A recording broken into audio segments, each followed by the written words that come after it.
લક્ષ્ય ન્યૂઝ, એક નજર, એક લક્ષ્ય. સિદ્ધપુર પોલીસે ગણતરીના કલાકોમાં અપહરણના ગુનાનો ભેદ ઉકેલ્યો. સિદ્ધપુરના વેપારીનું લેતી દેતી મામલે કરાયું હતું અપહરણ. ફોર્ચ્યુનર ગાડીમાં અપહરણ કરનાર આરોપીઓને પોલીસે દબોચી લીધા. 9 આરોપીઓ પૈકી 8 આરોપીઓની પોલીસે ધરપકડ કરી. રિપોર્ટર પ્રવીણ યોગી, પાટણ. સિદ્ધપુર પોલીસની સતર્કતાના કારણે અપહરણકારોની ચુંગાલમાંથી એક યુવાનને આપે બચાવ્યો. શું છે સમગ્ર હકીકત? આ કામમાં હકીકત એવી છે કે ગઈકાલે રાત્રે સિદ્ધપુર જકાત નાકા નજીક આ કામના જે ફરિયાદી છે આર્યન યુસુફ ખાન પઠાણ, રહે વડનગર, જિલ્લો મહેસાણાવાળા, કે જે પહેલાં મહેસાણા રહેતા હતા અને તેમને ઇરફાન ખાન ઈશાકભાઈ સિંધી સાથે મિત્રતા થયેલી હતી અને આના દ્વારા એમને કેવલ મોદી નામના એક વ્યક્તિ સાથે મિત્રતા થયેલ, જેથી આ ફરિયાદી આર્યન ખાન છે એમને કેવલ મોદી પાસેથી ક્રિકેટનો સટ્ટો રમવા માટેની આઈડી ₹50,000 ખરીદ કરેલ. ત્યારબાદ આર્યન ખાનને આમાં ખોટ જતાં એ પૈસા નહીં ચૂકવી શકેલ અને આ પૈસા આરોપી કેવલ મોદીને લેવાના બાકી નીકળતા હતા. ગઈકાલે ઇરફાને ફરિયાદી આર્યનને ફોન કરી અને મળવા માટે બોલાવેલ, પરંતુ ફરિયાદી મળવા માટે ગયેલ નહીં અને ત્યાંથી એ અને તેના મિત્ર જાવેદ એક સ્વિફ્ટ ડિઝાયર ગાડીમાં સિદ્ધપુર જકાત નાકા નજીક આવેલ.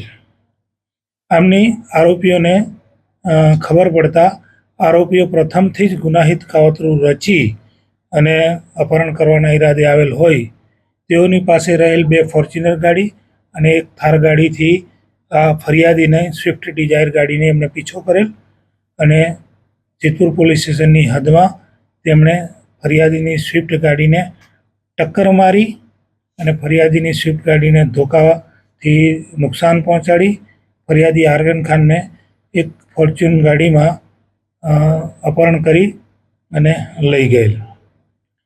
ત્યારબાદ જે ફરિયાદીનું અપહરણ થયેલ અને તેમની સાથે એક બીજી થાર ગાડી પણ હતી, જેથી બીજા જે મિત્ર છે ફરિયાદીના એમણે બાઇક વચ્ચે મૂકી અને થાર ગાડીને એમને અપહરણકારોને રોકવાનો પ્રયત્ન કરતા થાર ગાડીએ બીજી એક મોટરસાઇકલને ટક્કર મારેલી.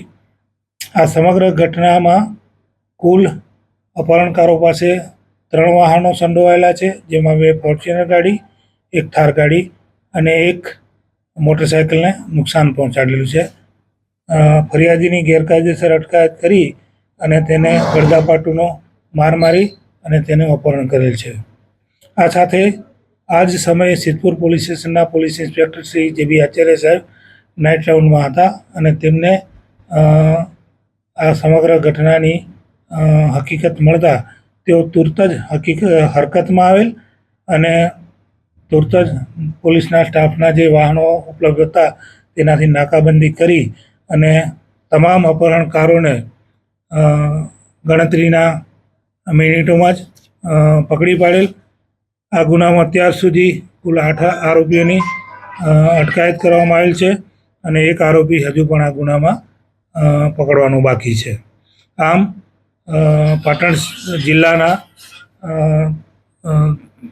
પોલીસ અધિક્ષક સાહેબશ્રીએ નાઇટ રાઉન્ડ કડક કરવાની સૂચના આપેલ, જે અનુસંધાને સિદ્ધપુર પોલીસ સ્ટેશનમાં પણ ચોક્કસપણે નાઇટ રાઉન્ડ ખૂબ જ કડકાઈથી અને પદ્ધતિશીલ રીતે થતી હોય અને ગઈકાલે એક ખૂબ જ ગુનાહિત કૃત્ય કે જે અપહરણ સુધી પહોંચી ગયેલું અને તેમાં પોલીસ ઇન્સ્પેક્ટર શ્રી આચાર્ય સાહેબ અને સિદ્ધપુર પોલીસ સ્ટેશનના સમગ્ર સ્ટાફની સમય સૂચકતાના કારણે મોટો બનાવ બનતા નિવારી શકાયેલ છે અને ગુનાનો ભેદ તુરત જ ઉકેલી કાઢવામાં આવેલ છે.